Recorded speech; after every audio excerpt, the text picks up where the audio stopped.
दोस्तों, कैसे हैं आप सभी। आपका स्वागत है आरके स्टडी इंस्टीट्यूट में। दोस्तों, हम पिछले क्लास में क्षमादान शक्तियाँ समझ लेते थे। राष्ट्रपति का क्षमादान शक्तियाँ समझ लेते। क्या समझ लेते? क्षमादान शक्ति।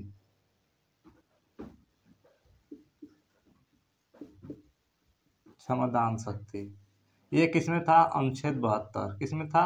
अनुच्छेद 72। आपको पिछले क्लास में भी बताए थे कि राष्ट्रपति की 3 आपातकालीन शक्तियाँ हैं, उसको आपको बताए थे। देखिए कौन कौन थे वो। राष्ट्रपति का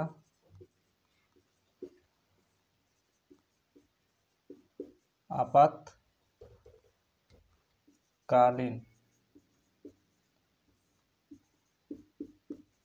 शक्तियाँ।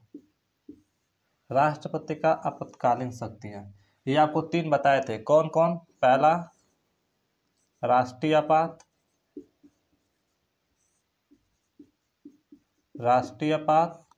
दूसरा राजकीय आपात,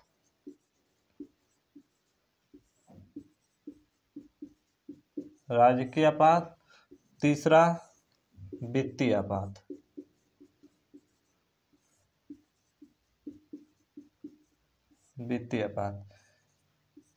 national emergency, state emergency, financial emergency, ये तीनों आपको बताए थे पिछले क्लास में। यहीं तक बताए थे, इससे ज़्यादा नहीं बताए थे। आज इसके एक एक अच्छे से समझेंगे।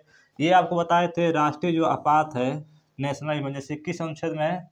352। किस अनुच्छेद में है? 352। जो राजकीय आपात है किस अनुच्छेद में है? 356। किस में है? 356। वित्तीय जो आपात है ये है 360। किस में है? 360। ये आपको बताए थे। याद करने का सही तरीका। आप बस इसको याद कर लीजिए। 352 में क्या है? राष्ट्रीय आपात। बस सिर्फ 352 में आप 4 जोड़ देंगे तो क्या हो जाएगा? 356। 356 में क्या है? राजकीय आपात, स्टेट इमरजेंसी। इसमें आप सिर्फ 4 जोड़ देंगे तो हो जाएगा वित्तीय आपात, यानी 360। अनुच्छेद 360। इसमें क्या है? वित्तीय आपात। क्या है? Financial emergency. ये आपको बताए थे। याद करने का सही ट्रिक कैसे याद कर सकते हैं आप। इसमें सिर्फ 4 जोड़ देंगे, इसमें सिर्फ 4 जोड़ देंगे तो आपको बाकी अनुच्छेद याद हो जाएंगे। इतना आप समझ गए। देखिए जो नेशनल इमरजेंसी है इसको एक एक अच्छे से पढ़ लेते हैं। चलिए स्टार्ट करते हैं इसको आगे। यहाँ तक तो हम पिछले क्लास में आपको बताए थे।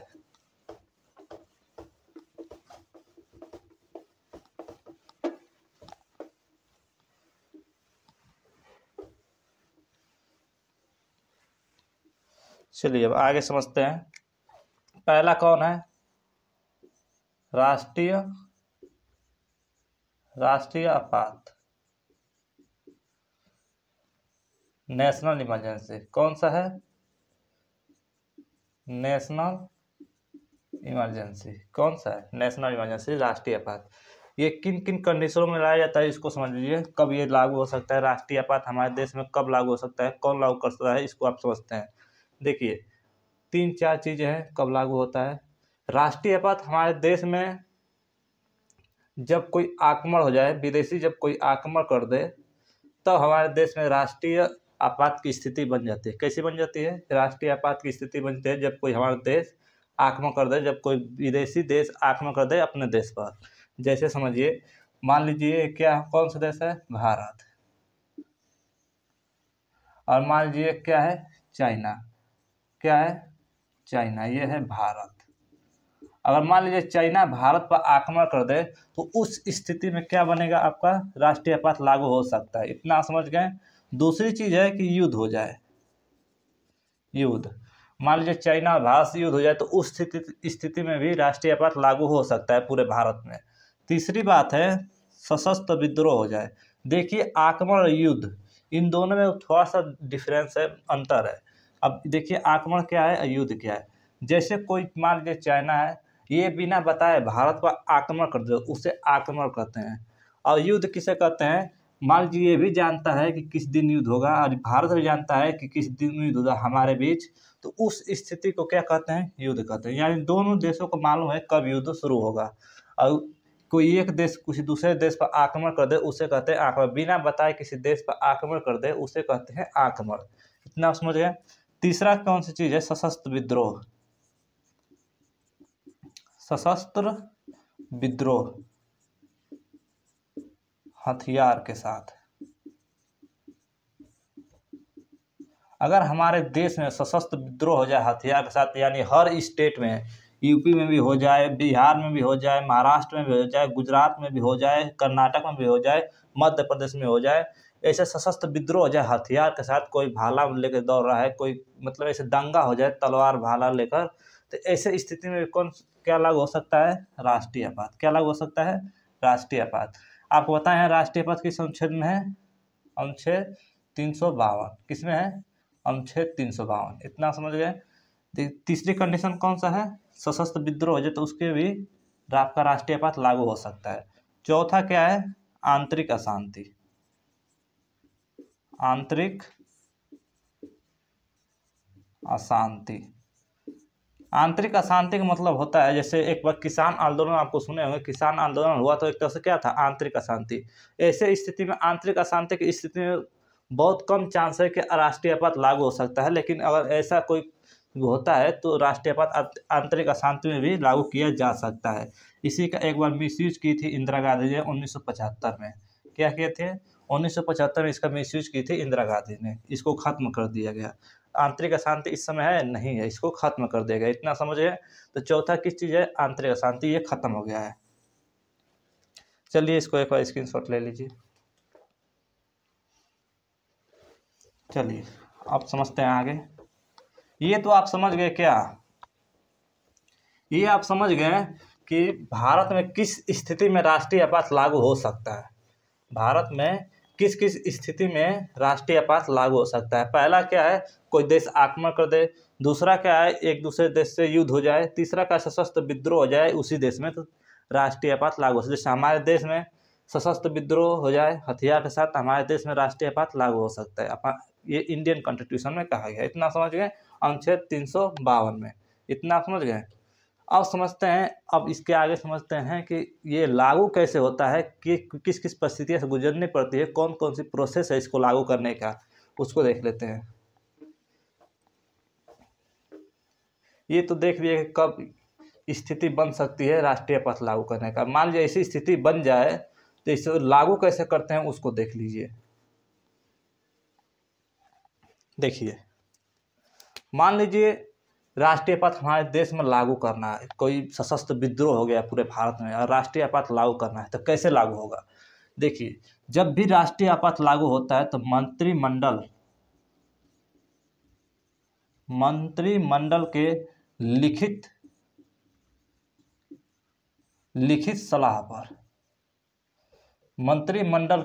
सलाह पर लागू होता है। कैसे होता है? मंत्रिमंडल के लिखित सलाह पर। कौन लागू करता है? तो लागू करते हैं राष्ट्रपति। कौन लागू करते हैं? राष्ट्रपति। जैसे समझिए, मंत्रिमंडल के लिखित सलाह पर कौन लागू करते हैं? राष्ट्रपति। जैसे समझिए, यह है संसद। क्या है? संसद। इसमें दो भाग हैं, लोकसभा, राज्यसभा। इसमें है 545 सीट, इसमें है 245 सीट। इतना समझ गए। इसी मंत्रिमंडल का मतलब होता है इन दोनों में से मंत्रियों का ग्रुप होता है एक। क्या होता है? मंत्रियों का ग्रुप होता है। 20, 25, 50 मंत्रियों ग्रुप होता है, उसी को कहते हैं मंत्रिमंडल। इतना समझ गए। तो यही जो मंत्रिमंडल में जितने मंत्री होते हैं वो सभी कहाँ रहते हैं? दिल्ली में। वो हमेशा दिल्ली में रहते हैं। इसको क्यों बनाया गया है उसको समझिए।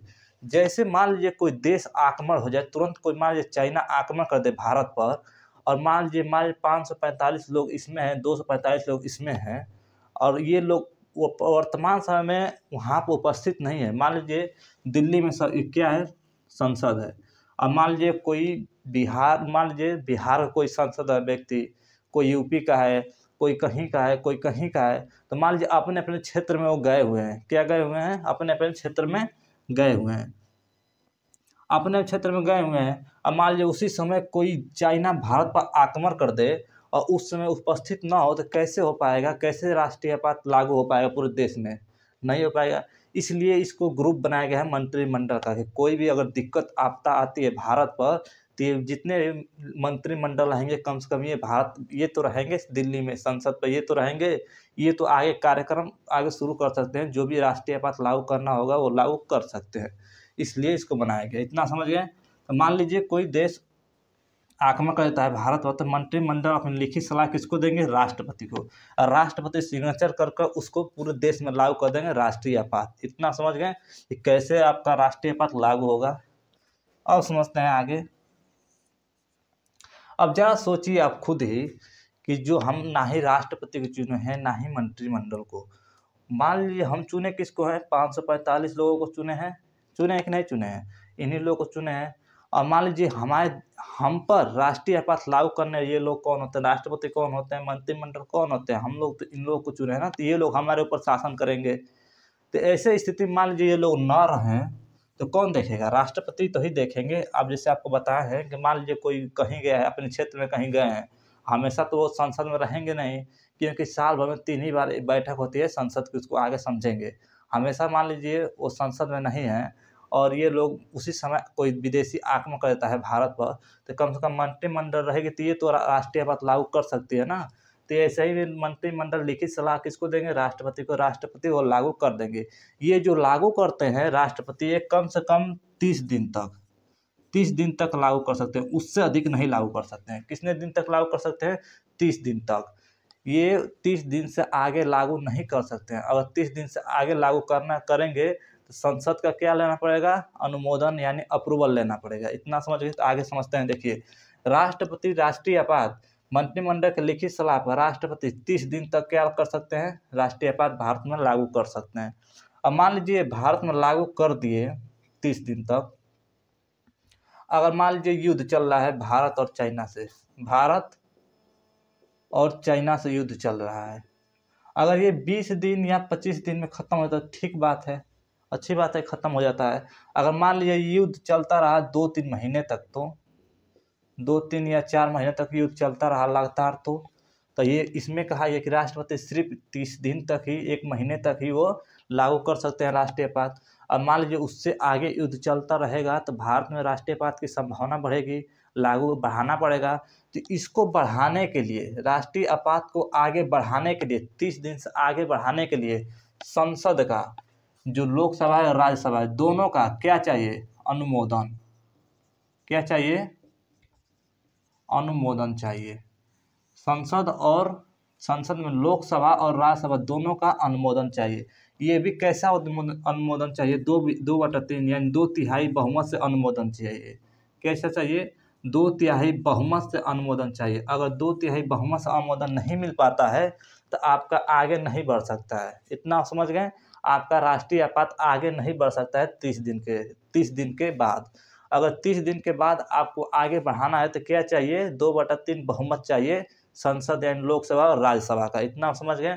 अगर ये आपको 2/3 बहुमत मिल जाता है, संसद से अप्रूवल आपको मिल जाता है, तो राष्ट्रपति इसी 30 दिन को बढ़ाकर, अब अगर एक बार आपको बहुमत 2/3 बहुमत मिल जाए तो राष्ट्रपति इसको कम से कम 6 महीने तक, कितने माह तक?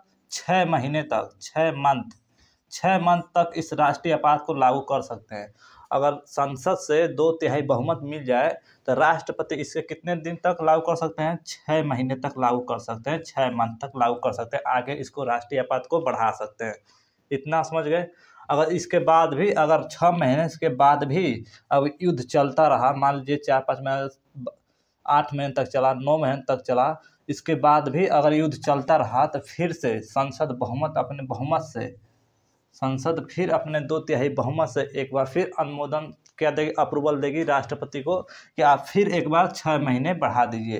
तो ऐसे राष्ट्रपति 6-6 महीने कर अनंत काल तक, कितने समय तक? अनंत काल तक इसको राष्ट्रीय आपात को लागू कर सकते हैं। इतना समझ गए? अगर 6 महीने राष्ट्रीय आपात लागू हो चुका है, अगर उसके बाद लागू करना होगा तो फिर से संसद का क्या चाहिए? बहुमत चाहिए। 2/3 बहुमत से संसद का अप्रूवल चाहिए। फिर उसके बाद जाकर आपका 6 मंथ के लिए राष्ट्रीय आपात लागू हो सकता है। वो कौन करेंगे? राष्ट्रपति। ऐसे करके कितने समय तक ले जाएंगे? अनंत काल तक ले जा सकते हैं। इतना आप समझ गए? एक बार स्क्रीनशॉट ले लीजिए।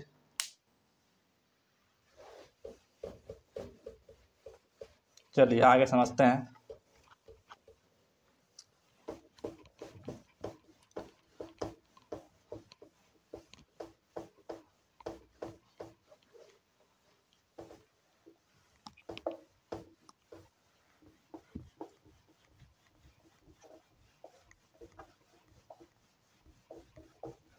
चलिए आगे समझिए।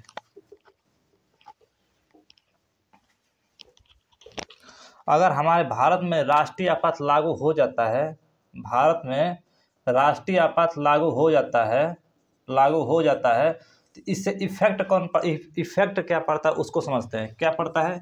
इफेक्ट क्या पड़ता है, उससे नुकसान क्या होता है उसको देख लेते हैं एक बार। देखिए, जब भी हमारा भारत में राष्ट्रीय आपात लागू होगा तो तुरंत अगर 352 लागू होगा तो तुरंत इसके बाद 358 अनुच्छेद 358 ऑटोमेटिक लागू हो जाएगा। क्या होगा? अनुच्छेद 358 ऑटोमेटिक लागू हो जाएगा। अगर राष्ट्रीय आपात 352 अगर लागू हुआ भारत में तो अनुच्छेद 358 ऑटोमेटिक लागू होगा। और जब अनुच्छेद 358 लागू होता है तो हमारे संविधान का ऋण तोड़ देता है। संविधान के ऋण किस अनुच्छेद को कहा जाता है? तो अनुच्छेद 19। किसको कहा जाता है? अनुच्छेद 19 को कहा जाता है संविधान का ऋण।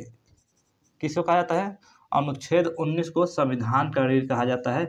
इसी में आपका 6 प्रकार की स्वतंत्रता दिया गया है। पहला, अभिव्यक्ति की स्वतंत्रता, घूमने की स्वतंत्रता, बसने की स्वतंत्रता, संगठन बनाने की स्वतंत्रता, सभा बनाने की स्वतंत्रता, व्यवसाय करने की स्वतंत्रता। ये सब किसमें है? अनुच्छेद 19 में। ये ऑटोमेटिक खत्म हो जाएगा। जब भी अगर 352 लागू होगा तो अनुच्छेद 358 लागू हो जाएगा ऑटोमेटिक। अगर जब 358 लागू होगा तो ये अनुच्छेद 19 को ख़त्म कर देगा। आपको अनुच्छेद जब 19 खत्म होगा तो आपको घूमने की स्वतंत्रता खत्म हो गई, बोलने की स्वतंत्रता खत्म हो गई, संगठन बनाने की स्वतंत्रता खत्म हो गई, उसका सभा बनाने की स्वतंत्रता खत्म हो गई, व्यवसाय करने की स्वतंत्रता खत्म हो गई। इतना सब एक ही चीज़ में खत्म हो गया। आप इतना समझ गए? तो आप भी कभी भी राष्ट्रीय आपात में आप कहीं घूम नहीं सकते, किसी से बोल नहीं सकते, आपकी कहीं भी व्यवसाय यानी आप कहीं भी आप बिजनेस नहीं कर सकते, कहीं आप कहीं भी किसी भी राज्य में आप घूम नहीं सकते। आपको इसी में ख़त्म कर दिया गया। इतना समझ गए? अगर आप घूमते हैं तो आप कानूनी अपराध करेंगे, उसके अंतर्गत आपको दंडित किया जा सकता है। इतना समझ गए? तो चलिए अब आगे समझते हैं। जब ये लागू होगा तो इसके बाद एक और अनुच्छेद लागू हो जाएगा 359। कौन सा लागू हो जाएगा? 359। ये 359 में जब लागू होगा तो इसमें 2 अनुच्छेद छोड़कर बाकी शेष जितने भी मूल अधिकार में अनुच्छेद हैं सबको राष्ट्रपति का अधिकार होता है कि वो खत्म करते हैं। देखिए कौन कौन से 2 अनुच्छेद हैं? अनुच्छेद 20 और 21। आपको बताएं अनुच्छेद 20 में क्या है? 2 संधि से संरक्षक एक अपराध के 21 है। किसमें है? आपका 20, अनुच्छेद 20 में। इसमें आप समझ गए। आपको पिछले क्लास में इसको अच्छे से हम समझा चुके हैं। 21 में क्या है? प्राण एवं दैहिक स्वतंत्रता, आपको अच्छे से समझा दिए हैं। तो जो ये 2 अनुच्छेद हैं, इस अनुच्छेद को छोड़कर राष्ट्रीय आपात जब लागू होगा तो ये 2 अनुच्छेद को छोड़कर जितने भी शेष मूल अधिकार हैं उन सबको खत्म कर दिया जाएगा। अब शेष मूल अधिकार में कौन कौन होंगे आपको बताएं। 1935 मूल अधिकार का अनुच्छेद होते हैं। 12 से 35 कितना होंगे? 12 से 35। इसमें से सिर्फ 20 और 21 को छोड़कर बाकी सभी का अधिकार होता है, राष्ट्रपति का अधिकार होता है कि 12 से 35 तक आपको मूल अधिकार को छीन सकते हैं, 20 और 21 को छोड़कर। इतना आप समझ गए? सिर्फ इन 2 अनुच्छेद को छोड़कर बाकी जितने भी शेष मूल अधिकार हैं आपको छीन लिए जाएंगे, राष्ट्रीय आपात लागू हो जाएगा भारत में तब। इतना आप समझ गए? ये किस में कहा गया है? 359 में। इतना आप समझ गए? 359 में कहा गया है। दूसरी चीज़ समझ लीजिए, जब राष्ट्रीय आपात लागू होता है तो आपका जितने भी स्टेट होते हैं उनकी पावर छीन ली जाती है। क्या छीन ली जाती है? पावर छीन ली जाती है। जितने भी स्टेट में बजट होता है, बजट ये सब कहाँ प्रस्तुत होता है? संसद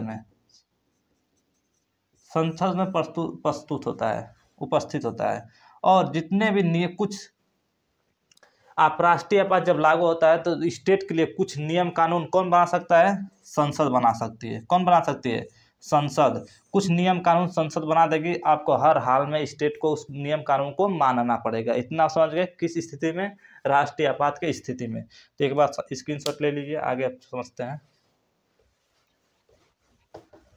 इतना समझ गए? तो अब आगे समझते हैं। समझिए अब दूसरा समझते हैं, राजकीय आपात। क्या समझेंगे? राजकीय आपात। राजकीय आपात में बहुत वो भी इम्पोर्टेंट है, ये भी इम्पोर्टेंट है। यहाँ से एग्जाम बार बार पूछा जाता है। क्या पूछा जाता है? बार बार। एक बार क्वेश्चन पूछा था एसएससी में कि जो आपका राष्ट्रीय आपात है ये किस देश से लाया गया है? जो आपका ये राष्ट्रीय आपात है, राष्ट्रीय आपात 21 देश से लाया गया है, तो इसको जर्मनी से लाया गया है। कहाँ से लाया गया है? जर्मनी से लाया गया है। इस पॉइंट को आप याद रखिएगा कि जो राष्ट्रीय आपात है इसे जर्मनी से लाया गया है, नेशनल इमरजेंसी जर्मनी से लाया गया है। इतना समझ गए। दूसरा क्या है? दूसरा है आपका राजकीय आपात। राजकीय आपात, स्टेट इमरजेंसी। कौन है? State emergency. ये किस अनुच्छेद में है? अनुच्छेद आपका 356। किस में है? अनुच्छेद 356, स्टेट इमरजेंसी, राजकीय आपात। इसे कब लागू किया जाता है, किस स्थिति में लागू किए जाते हैं उसको समझिए। पहले इसको समझने से पहले एक बार और समझ लीजिए इसको। अनुच्छेद 355, अनुच्छेद 355 क्या है उसको देख लीजिए। जो आपका अनुच्छेद 355 है, अनुच्छेद 355, इसमें कहा गया है कि हर स्टेट, कोई भी स्टेट संविधान के अनुसार शासन करेगा। किसके अनुसार शासन करेगा? संविधान के अनुसार शासन करेगा। संविधान के अनुसार शासन करेगा। अनुच्छेद 355 में कहा गया है कि कोई भी स्टेट संविधान के अनुसार शासन करेगी। कोई भी स्टेट के मुख्यमंत्री किसके अनुसार शासन करेंगे? संविधान के अनुसार शासन करेंगे। किसमें कहा गया है? 355 में। इसी के अंतर्गत दो चीजें कही गई है। संविधान के अनुसार कहा गया है कि अगर किसी स्टेट में आपको शासन करना है, कोई भी मुख्यमंत्री शासन करती है, कोई भी सरकार शासन करती है, तो उस सरकार का क्या रहना चाहिए? बहुमत। क्या रहना चाहिए? बहुमत रहना चाहिए। उस सरकार का बहुमत होना चाहिए। दूसरी बात कही गई है कि जिस स्टेट में जिस सरकार का शासन हो रहा है उस स्टेट में विद्रोह नहीं होना चाहिए। क्या होना चाहिए? विद्रोह नहीं होना चाहिए। यानी दंगा फसाद बहुत अगर ज़्यादा तौर हो जाए, बहुत भयानक हो जाए उस स्टेट में दंगा फसाद, तो आपका राजकीय आपात यानी राजकीय आपात, स्टेट इमरजेंसी की संभावना बढ़ जाती है। अगर मान लीजिए आपके संविधान के अनुसार शासन नहीं कर रहे हैं, मान लीजिए यूपी में है, यूपी में कौन सी सरकार है? बीजेपी की सरकार है। अगर ये संविधान के अनुसार शासन नहीं करे तो इस पर क्या लगा दिया जाएगा? राजकीय आपात। क्या लगा दिया जाएगा? राजकीय आपात। अगर इसी यूपी में विद्रोह हो जाए बहुत भयानक हथियार के साथ, तो उस समय उस स्थिति में भी क्या लगाया जाएगा? राजकीय आपात। कौन लगाते हैं राजकीय आपात? राष्ट्रपति। कौन लगाते हैं? राष्ट्रपति। किसके सलाह पर लगाते हैं इसको आगे समझेंगे। मंत्रिमंडल की सलाह पर लगाते हैं, लिखित सलाह पर। इतना समझ गए। तो मान लीजिए यूपी में हो जाए तो कौन लगाएगा राजकीय आपात? राष्ट्रपति। इतना समझ गए। अगर आपके पास बहुमत नहीं है, दूसरी आपको विद्रोह हो जाए, तो ऐसे स्थिति में राजकीय आपात लागू हो सकता है अगर संविधान के अनुसार शासन नहीं कर रहे हैं तो। इतना समझ गए। दूसरा अनुच्छेद है इसी में 365। कौन सा अनुच्छेद है? 365। इसमें कहा गया है कि केंद्र सरकार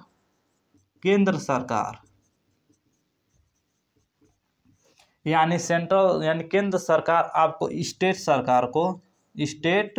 सरकार को कुछ दिशा एवं निर्देश दे सकती है। दिशा एवं निर्देश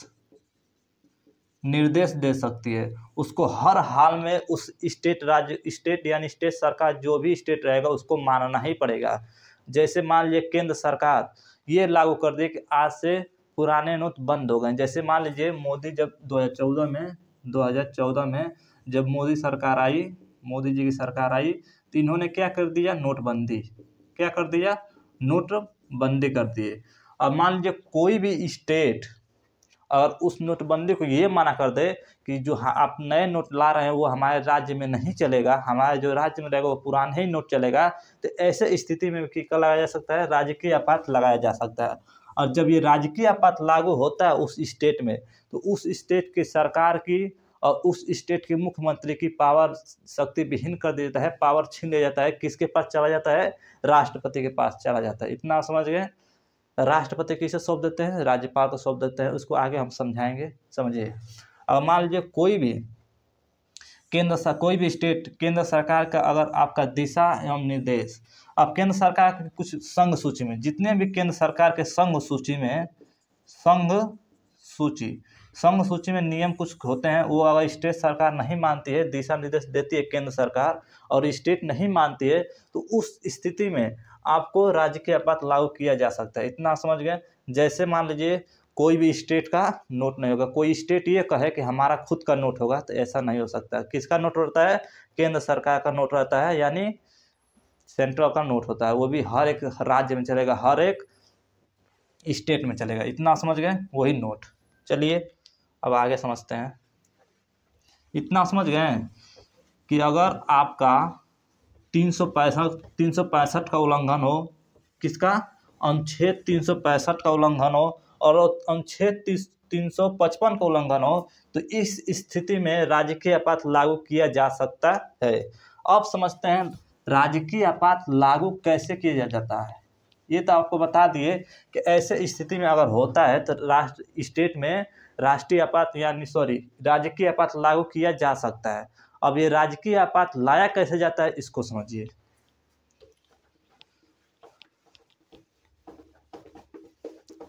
इसको भी बहुमत लाना पड़ता है, साधारण बहुमत से लाना पड़ता है।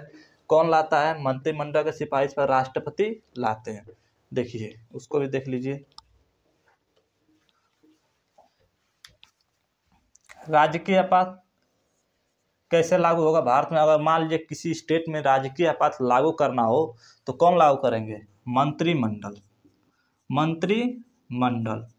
के लिखित सलाह पर, मंत्रिमंडल के लिखित सलाह पर। इतना आप समझ गए। लिखित सलाह पर कौन लागू करेंगे? राष्ट्रपति। कौन लागू करेंगे? राष्ट्रपति। मंत्रिमंडल के लिखित सलाह पर कौन लागू करेंगे? राष्ट्रपति करेंगे। कितने दिन तक ये लागू कर सकते हैं मंत्रिमंडल के लिखित सलाह पर? तो आपको बताए हैं 60 दिन। कितना लागू कर सकते हैं ये? इसमें 60 दिन। उसमें क्यों 30 दिन था, इसमें स्टेट में क्यों 60 दिन था, इसको समझ लीजिए। मान लीजिए पूरे जो आपका राष्ट्रीय आपात था वो 30 दिन इसलिए था क्योंकि उसमें पूरा भारत सम्मिलित हो रहा था, पूरा स्टेट सम्मिलित हो रहा था। भारत का 2800 स्टेट सम्मिलित हो रहे थे।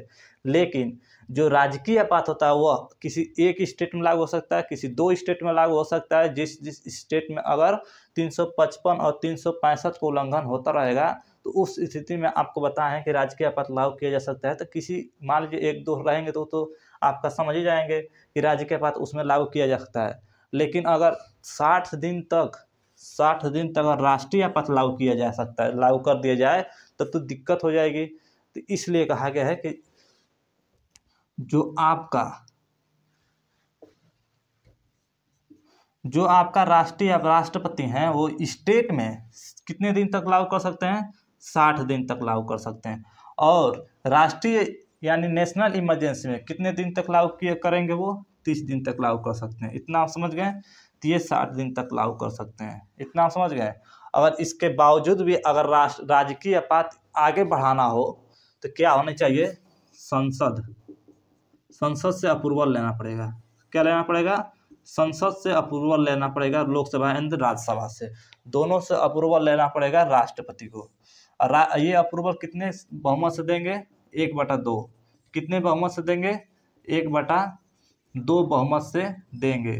और 1/2 बहुमत से दे देंगे तो राष्ट्रपति इस राजकीय आपात को 6 महीने तक लागू कर सकते हैं। अगर इसके बावजूद भी अगर आगे बढ़ाना हो राजकीय आपात तो फिर 1/2 बहुमत से लाकर फिर 6 मंथ तक आप लागू कर सकते हैं। ऐसे स्थिति करते करते ये 3 ईयर, कितने साल तक?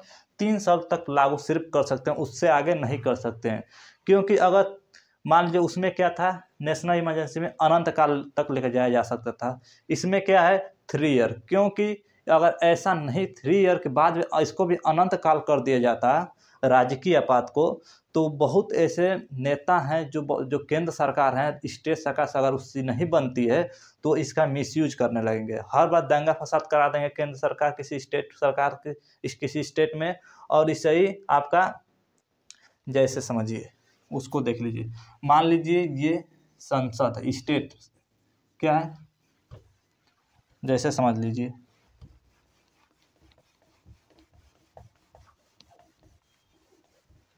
जैसे समझिए ये क्या है? भारत है, ये क्या है, यहीं पे संसद है दिल्ली।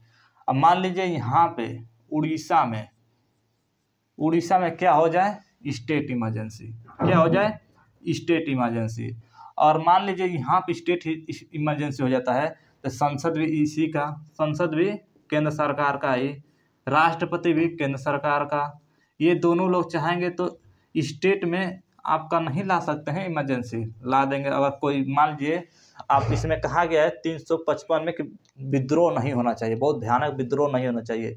ये मान लीजिए केंद्र सरकार किसी स्टेट सरकार से नहीं बन रही है, अगर उस स्टेट में विद्रोह करा दे वो केंद्र सरकार और वहाँ पर लगा दे राजकीय आपात, तो ऐसे अनंत काल कर देंगे तो उसका मिसयूज करने लगेगा वहाँ पर, ना कि उसका मुख्यमंत्री का शासन होगा, ताकि किसका शासन हो जाएगा, संसद का, यानी केंद्र सरकार का शासन हो जाएगा। तो संविधान के अनुसार कहा गया है कि स्टेट में किसका शासन होना चाहिए, मुख्यमंत्री का। तो 3 साल तक आप अधिक से अधिक ले जा सकते हैं। उससे आगे अगर आप ले जा सकते हैं तो दूसरी सरकार आ सकती है वहाँ पे, उससे आगे आप नहीं ले जा सकते। वो अगर इससे आगे, अगर इसके बावजूद भी, अगर मान 3 साल के बावजूद भी अगर राजकीय आपात नहीं हटता है तो उसके बाद दूसरी सरकार आ जाएगी, दूसरी चुनाव होगा, सरकार आ जाएगी, उसके बाद देखा जाएगा आगे क्या होता है उस स्थिति में।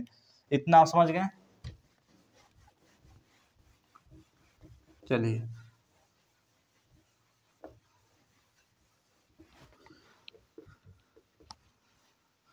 ऐसे में राष्ट्रपति कितने 60 दिन तक लागू कर सकते हैं, कितने दिन लागू कर सकते हैं, 60 दिन लागू कर सकते हैं।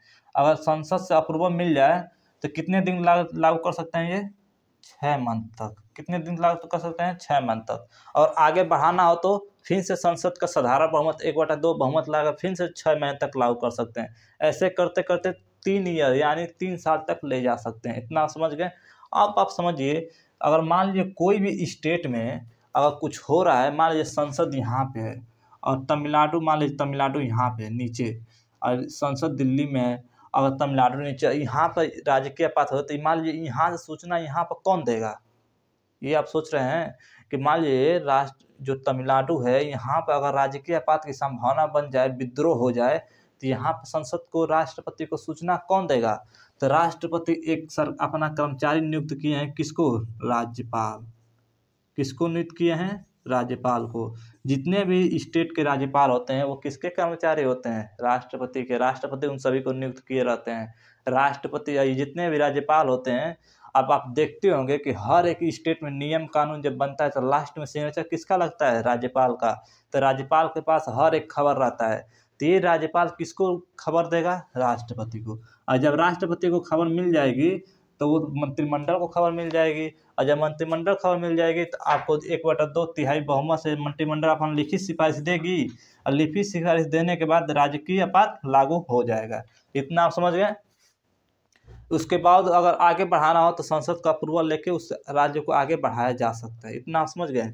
जब कभी भी स्टेट में, कोई भी यूपी में, मान लीजिए यूपी में कभी भी अगर स्टेट इमरजेंसी लग जाती है तो उसमें अगर राजकीय आपात लग जाता है तो इसका पावर, जितने भी यूपी का पावर होता है, यूपी यानी जितने मुख्यमंत्री का पावर होता है, वो किसको दे दिया जाएगा, राज्यपाल को।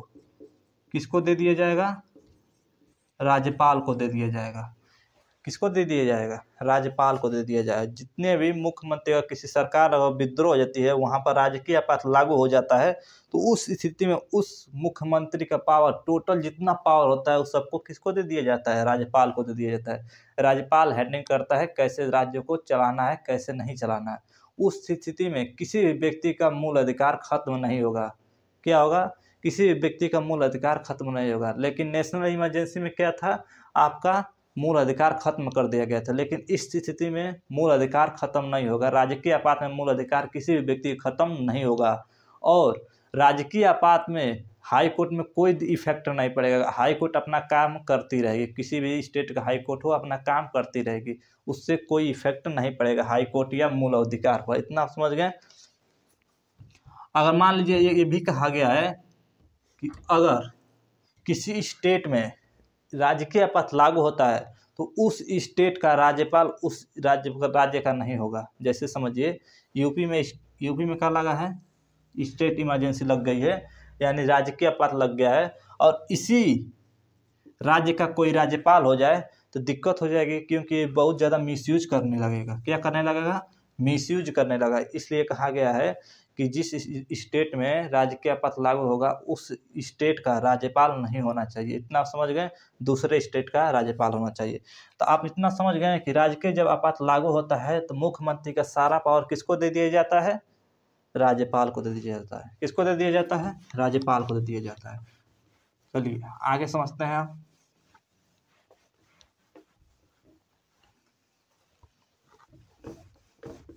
एक बार स्क्रीनशॉट ले लीजिए इसका। चलिए आगे देख लीजिए।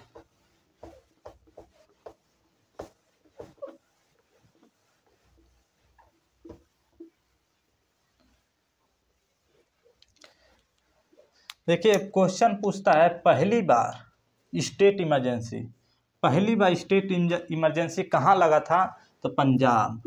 कहाँ लगा था? पंजाब में लगा था। इतना समझ गए? पहली बार स्टेट इमरजेंसी कहाँ लगा था? पंजाब में लगा था। ये पंजाब, उस समय पंजाब का नाम था पेशपू। क्या नाम था? PEPSU. Patiala east Punjab union, Patiala east Punjab state union. इतना समझ गए? जब पंजाब था ये, जैसे समझिए, देखिए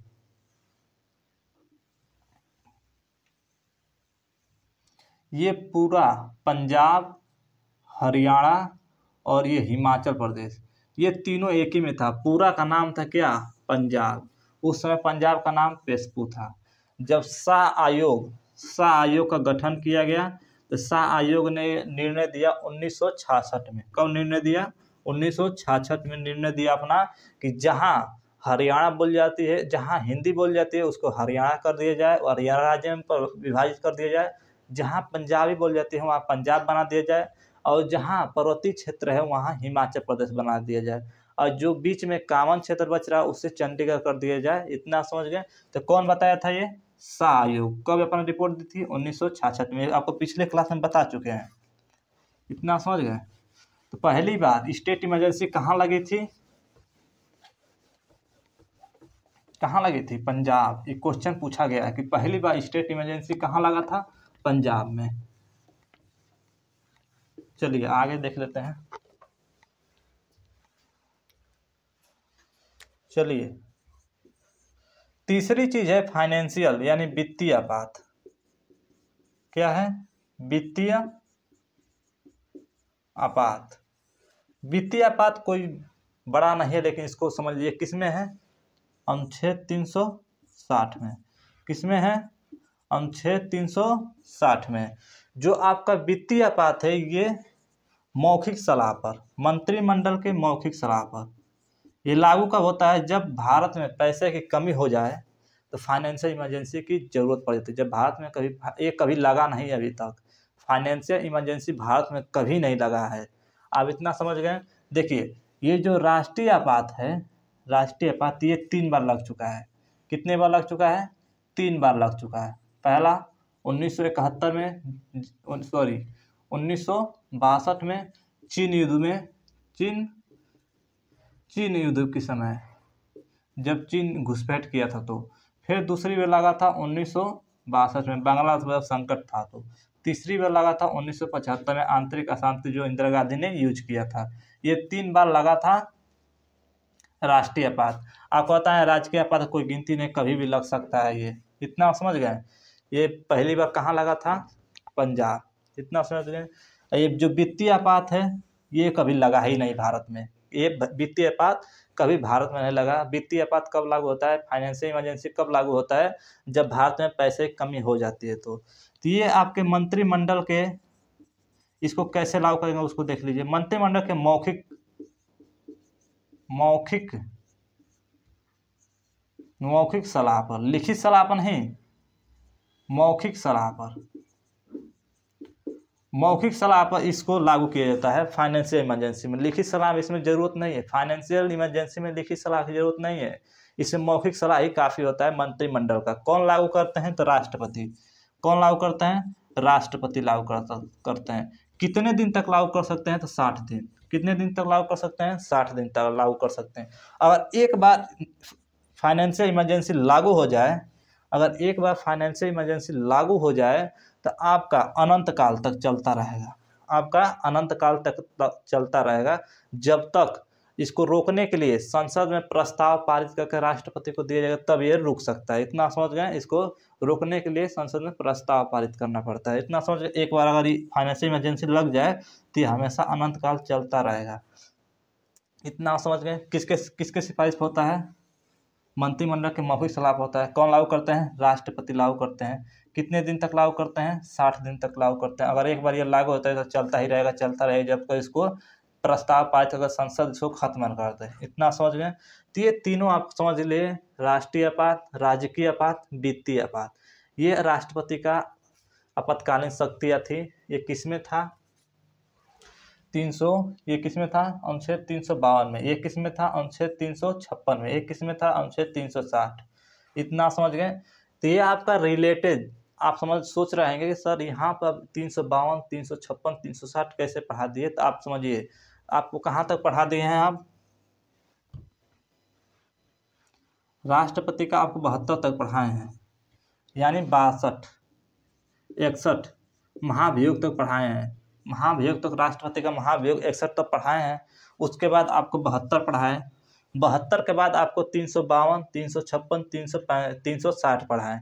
तो इसके देखिए, जो ये 72, 352, 356, 360 ये राष्ट्रपति से रिलेटेड था, इसलिए आपको यहाँ पर बता दिए। और जब इसको एक बार और जब हम पढ़ाएंगे, 72 पढ़ाएंगे, तो वहाँ पे भी आपको एक बार बता देंगे। यहाँ आपको 352, 356, 360 जब पढ़ाएंगे अनुच्छेद, तो वहाँ पे भी एक बार आपको अच्छे से बता देंगे, क्योंकि राष्ट्रपति से रिलेटेड था, इसलिए यहाँ पर हम आपको बता दिए। कल से आएंगे हम लोग तो राष्ट्रपति का वीटो पावर के बारे में समझ लेंगे। 3 प्रकार के वीटो पावर होते हैं, उसको समझ लेंगे। उसके बाद हम 63 से स्टार्ट करेंगे। राष्ट्रपति का 63 से स्टार्ट करेंगे। उपराष्ट्रपति क्या करेंगे? अनुच्छेद 63 से स्टार्ट करेंगे उपराष्ट्रपति। आपको हम 62 तक राष्ट्रपति के बारे में पढ़ा दिए थे। कहाँ तक पढ़ा दिए थे? 62 तक। उसके बाद आपको ये सब बता दिए। कल आएंगे तो अनुच्छेद 111 में वीटो पावर, उसको समझ लेंगे। उसके बाद आपको 63 से उपराष्ट्रपति स्टार्ट करेंगे। तो 62 तक पढ़ ही लेंगे, फिर उसके बाद हम 63 से स्टार्ट कर देंगे वीटो पावर पढ़ने के बाद। तो आज के लिए इतना ही रहने देते हैं। जय हिंद।